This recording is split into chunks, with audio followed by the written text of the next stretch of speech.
Hello humans, it's just Martine, and welcome to another weekly reading vlog. It's like, the fourth week of Whateverathon, which is a month-long readathon hosted by Maddie from Book Browsing Blog. I'm on the team Comrades of Chaos. Last week, I barely did any reading. If you want to see what I did get up to, here's a link to my vlog from that week. But it's Monday afternoon. It's 12:17, and we're going to get a lot more reading done this week. Phenomenal. Right now, the main books that I'm in the middle of are May the Best Man Win. I'm going to finish that today, because the audiobook is due back at the library. I am 100 pages into There's Someone Inside Your House by Stephanie Perkins, enjoying it just fine. Hopefully we'll finish that up in the next 1 to 2 days. And then on ebook, I'm reading Mad Adam by Margaret Atwood, but I'm only like 2% of the way into that. That's where I am. Step 1 for accomplishing more reading this week than last week is to grab my headphones, pop them in, and spend the next 40 minutes before my therapy appointment listening to May the Best Man Win. Woo! It's almost 2 o'clock. I just got out of therapy and I updated my Whateverathon trackers and spreadsheets and such, because literally as my therapist was logging on, I finished the book.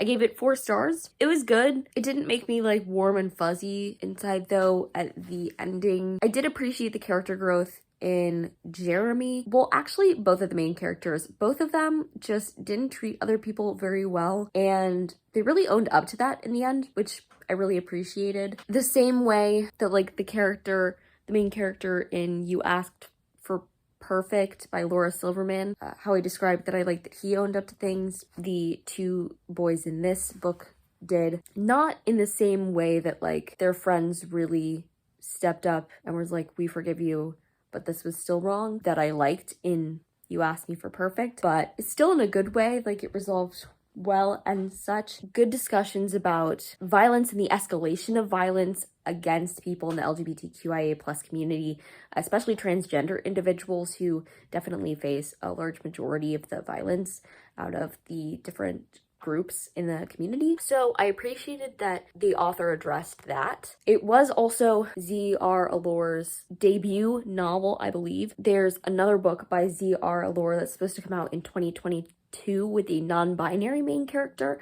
So I'm kind of interested in reading that now, especially because I did love the non-binary secondary character in this book. So if you're looking for another queer read, I recommend this one. It was pretty great and covered some really hard-hitting topics for LGBTQIA plus teens in high school especially. So I appreciated that, and already I've given you more of a reading update than I did last week, so we're right on track. It's just past 6 p.m. and I finished There's Someone Inside Your House by Stephanie Perkins. I gave it 2.5 out of 5 stars. I thought it was okay.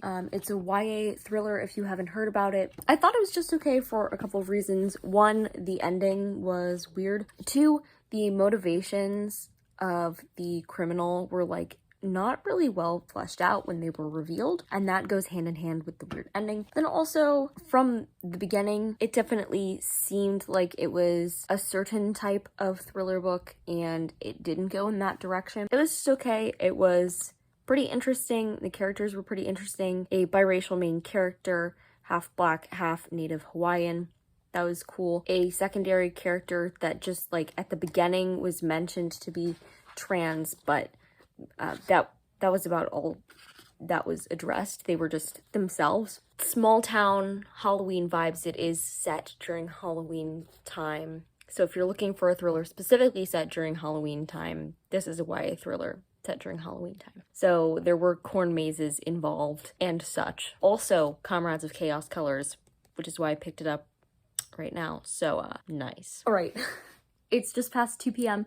on Tuesday, and I'm working on uploading tomorrow's video, which is a really fun one. So if you haven't seen it, go ahead and check it out. I let my best friend pick my next 2 reads, and then I showed you how it went, and there will be a part 2 video or a continuation of the series. So be on the lookout for that, hopefully very soon. But while this is uploading, I'm finally going to get to reading for the day. I had a nice morning. First I slept in, and then I got to spend some great quality time with my sister, so I obviously don't regret that at all, but I do want to get plenty of reading done today. So last night I started Radio Silence by Alice Oseman. I'm on page 35, but she's a bit of a chunker, as it seems are all Alice Oseman books, and so far I'm really enjoying it, and I'm excited because I have the potential to like this even more than Loveless, because it's about this main character who is obsessed with this one podcast show that's kind of based off of Welcome to Night Vale, and I don't listen to it often, but I love Welcome to Night Vale. You know, let's do it. So for right now, I'm going to read a few chapters of that, and then I really need to be working on the ebooks that I'm in the middle of, especially because one is going to be due in a couple of days, and I'd love to not feel rushed with it. So I need to crack down on that, and that is Mad Adam, which is the third book in the Mad Adam trilogy by Margaret Atwood. The last time I read a Mad Adam trilogy book was, I believe, in September, when I read Year of the Flood, the second book in the trilogy, for Whateverathon. One of my first few videos on this channel, I was reading that, and only now am I getting around to the third book. So we'll see how it goes. But right now, Radio Silence. I just hit page 100. Oh no, what's wrong with me? I'm loving this book so far.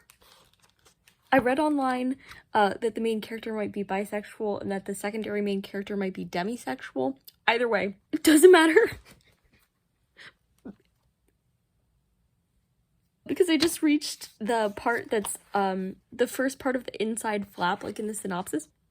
And I love it so much. It says, I just sort of want to say something before we continue. You probably think that Alad Last and I are going to fall in love or something since he is a boy and I am a girl. I just wanted to say, we don't. That's all.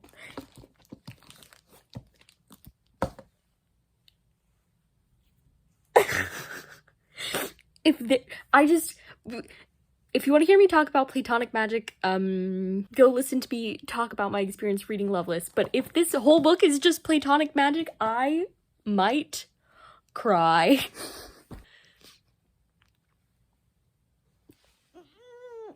It's almost 10 p.m, so I'm going to give you my last update for the day. This evening, I did my classic, I want to say I got reading done, but I don't want to read move, which is that I would watch a YouTube video. I watch YouTube videos on 2 times the speed. So then I'd take the amount of time that I spent watching that YouTube video. So say it's a 14-minute video, then I end up with 7 minutes of watching. And I set a timer for that amount of time and I read for that amount of time and then I repeat, etc. So anyway, I got to 33% of Mad Adam. And to be honest, is anything happening in the book? We're getting backstory for characters, but we've reached a point in the trilogy, you know, the last book in the trilogy, where I really feel like we should not be at a backstory part anymore. So I don't really know how I'm feeling about it. And then I'm 150 pages into Radio Silence and I'm still loving it.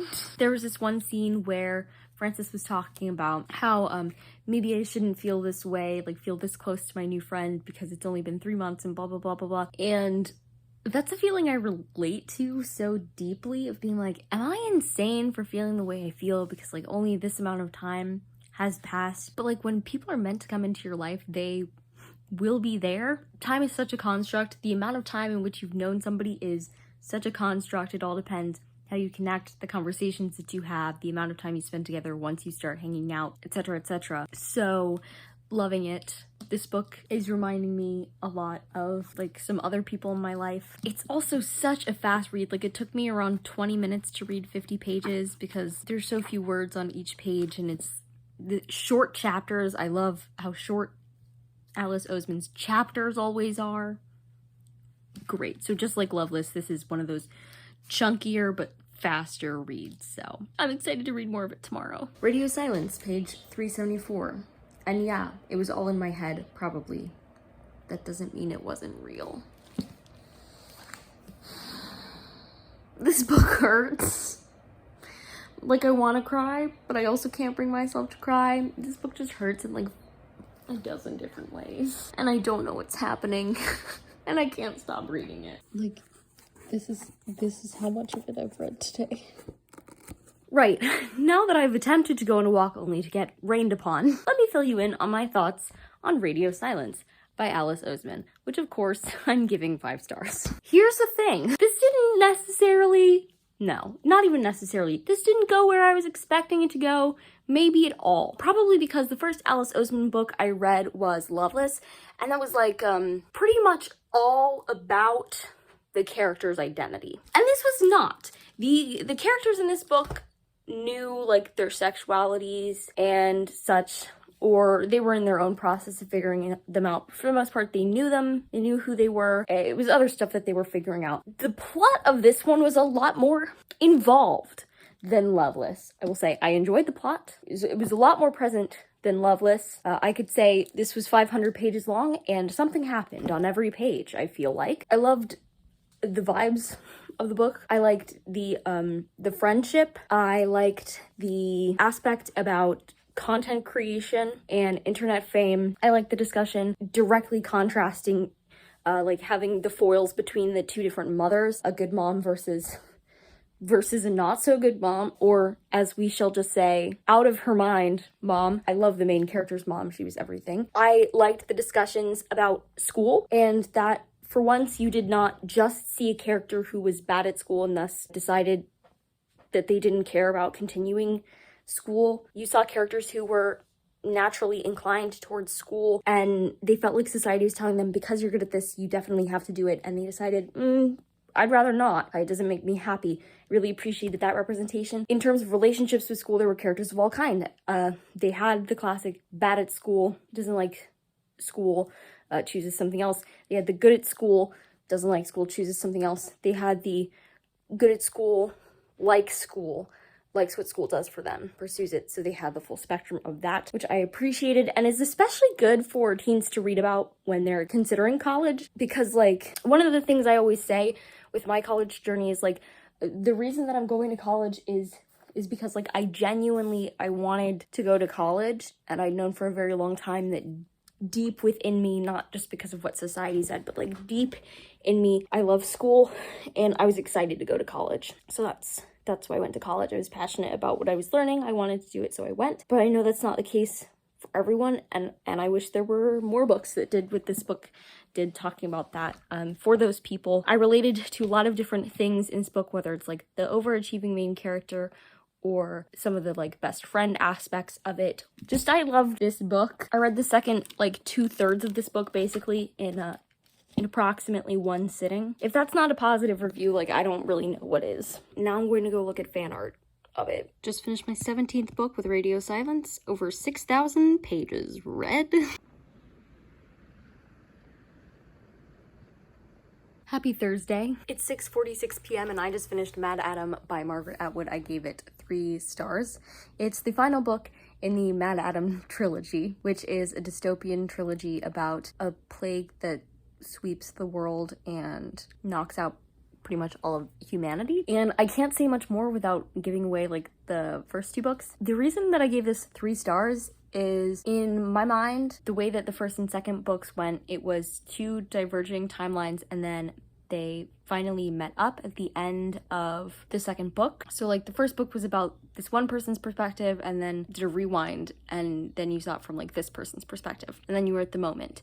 And the plot did continue from that moment a little, but in my opinion, not in like a super exciting or involved way. It was still more of a reminiscent story with more flashbacks and storytelling about things before, instead of actual like in the moment things. And so for the ending of a trilogy, it just felt like not much. I don't know. And it also took me a good while to get like resettled into the second cast of characters. I remember the first cast of characters like from book 1 just fine. The one from book 2, for some reason, I was struggling with for quite a while, even though there was like a recap right at the beginning, which was nice. But it was still enjoyable, and I'm glad that I finished the trilogy. Margaret Atwood never truly disappoints. I've never like disliked one of her books. Book 18 done. Happy Friday. It's 10 in the morning. I've got the iPad to read an ebook. We're outside. It's a little bright, but it's a nice temperature. Let's read. I just finished reading my ebook Messages by John Michael Hillman. I don't really recommend it. I'll get more into that in another video. I still gave it 3.5 stars, but I had some major issues with it. My rating system is honestly quite arbitrary, so my rating means nothing. Another book read. Happy Saturday. I feel like I've only updated you when I actually finish reading a book. I just finished The Beauty That Remains for a different video, so look out for that. I gave it 5 stars, and I think that's maybe my 20th book of the month, which is exciting if it is. Pulling up my spreadsheet, and it's going to count for POC rep, mental health rep, LGBTQIA+, what looks like a pride flag. I'm going to have to choose which prompts it will count for, and that's not a thing. Author's debut. Technically, this features my team's color, so cool stuff. Oh, right, I was checking. Yes, this is my 20th book. Woot woot. I also passed 7,000 pages. Woot woot. It's Sunday evening. I just finished Please Don't Tell by Laura Timms. I'm giving it 4 stars. You'll hear about it in a different video. But it's Sunday night, so it's time to wrap up this vlog and start the final push of Whatever You Want-a-thon. So if you like this video, go ahead and give it a big thumbs up and comment down below how was your reading week, and subscribe for more reading, writing, and college lifestyle content. And until next time, bye humans, bye!